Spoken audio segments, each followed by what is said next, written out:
न ट्राम हुआ पितल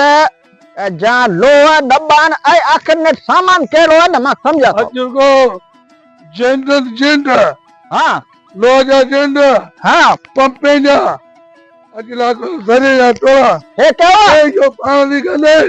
हा इहो पंहिंजो मां घुरायो कहिड़ो आहे मयो ए मेवा आहे हा मेवा कहिड़ो हाल आहे दादा हाँ खुश खुश चल खण निकरण वारी कर हाँ निकरण वारी कर खण हे अमी खणा आवासी गॾ तो हले बल्कि सां ॻाल्हाए हाणे वेठो ई आवाज़ न हिन सॼे कोस्तान में केरु कोन ॻाल्हाईंदो ॾाढो वेठो खण रुगो बाबा हितो तो अचे दादा खण हितो वतन माल ईअं कोन मिले असां हथ में ॾुबू पई आहियूं भानी सॼी चित कहिड़े खण ॿार तो कोने अॼु तूं वतन वो चरियो तू खण हाँ आओ तू खण आ खणे माखा किथां खजे तो मथे ते जा माखा टोल को तो खजे यकीन कंदे हे टोल माखा को तो खजे बाबा खण तू खण पकड़ो कोने वजन मथे कर कोने वजन हे तो चोराई को तो मगर हां मथे जा रही है ए घाटा लोका का लो हल है हे तो वजन ही अरे ना सेकंड अरे ना सा आओ हल हां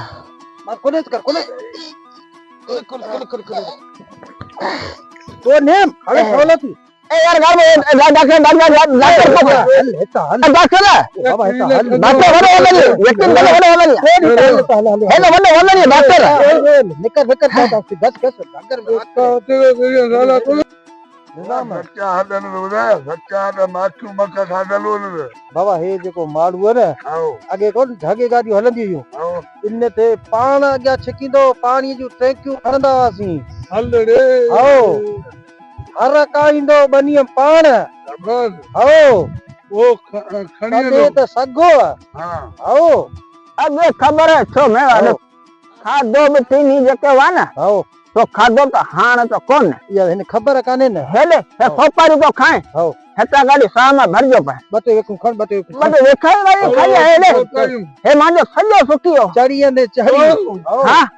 तो सुकियो कोलो कोलो ने जे वजन है अढाई खां 4 मन ना कमन यार दिलवारी कर लेवा हां दिलवारी कर बुझ बुझ चढ़ी चढ़ी और कोलो ले ले यार हां तुम चढ़ी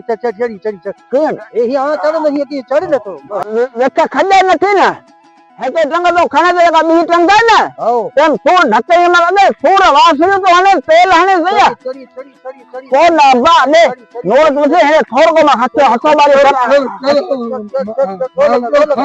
अच्छो नहीं बोलो चश्मा में इसकी कोने करे जैसे मते चश्मा तेरी है कोने करे मते चच ए ना मोड़े को लगा थोड़ी देर दादा दिल जल मत चढ़े आओ करे तो क्यों रही हूं कर तंग गाड़ी खजा गोले बगे सोले गोले ढकनी हमने मोड़े डॉक्टर है हां ले तुम लोका दो वट हां हे को कुल्लो जा रे मखगोड़े हो वन बा टोपारा ले तो पट शेर दे दुकान वाला मां वे मरी ने पूपई चढ़े थियो है सगे कम करा बिन हां खण मार पर माने 4 मील को बंद कर बंद के मारो पूरे यकीन कर ना अरे भैया वडा कुरानी तो पोड़ो हद बुझो कोन है भाई एकड़ो गलत कम असा जिंदगी में न कने क्यों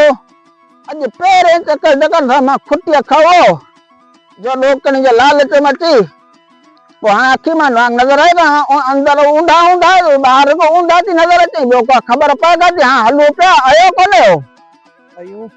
आयो ना आओ हां ॾिसंदा ठुक को तो सही चश्मो तो होती के तो वने में कोन लगता है चश्मो तो तई करियो एडो वजन है तो खबर है मां 4 कलाक खाओ हां तो मां के हथ में तो वजाए तो सुठी मुनासिबत काती लगे ना था